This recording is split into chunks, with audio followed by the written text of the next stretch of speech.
যখন তুমি চিত হয়ে শো, এক পায়ের উপর আরেক পা রাখবা না। কি রাখেনি? চিত হয়ে শুলে এভাবে পা নাড়ায় না? নবী বলেন যখন চিত হয়ে শুইবা, এক পায়ের উপর আরেক পা রাখবা না।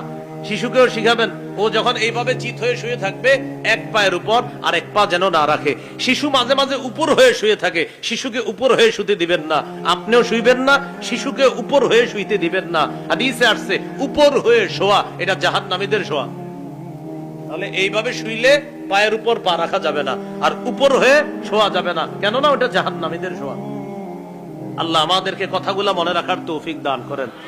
তাহলে এটা কিন্তু মনে রাখতে হবে সবার। আমরাও চিত হয়ে যখন শুবো, মাঝে মাঝে টেনশন করতে গেলে কি করে পায়ের উপর পা উঠায় না, পায়ের উপর পা উঠাবেন না।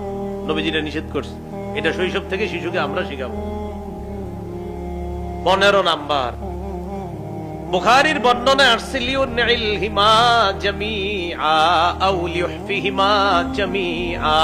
হয়তো দুই পায়ে জুতা রেখে হাঁটবা, না হয় দুই পা খোলা রেখে হাঁটবা। এক পায়ে জুতা রেখে চলবা না, এতে অ্যাক্সিডেন্টের সম্ভাবনা আছে। হয়তো দুই পায়ে জুতা রাখবা, না হয় দুই পা খোলা রাখবা। এক পা যদি খোলা রাখো, আরেক পায়ে জুতা রাখো। বিশেষ করে শিশুর এক পায়ে জুতা, আরেক পা যদি খোলা থাকে, ও বারবার অ্যাক্সিডেন্টের সম্ভাবনা আছে।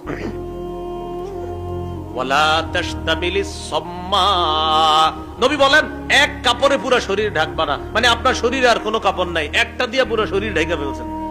মানে আপনার সামর্থ্য আছে আরো কাপড়ের, তো সামর্থ্য থাকার পরেও এক কাপড়ে পুরো শরীর ঢাকা, এটা নবী নিষেধ করছেন।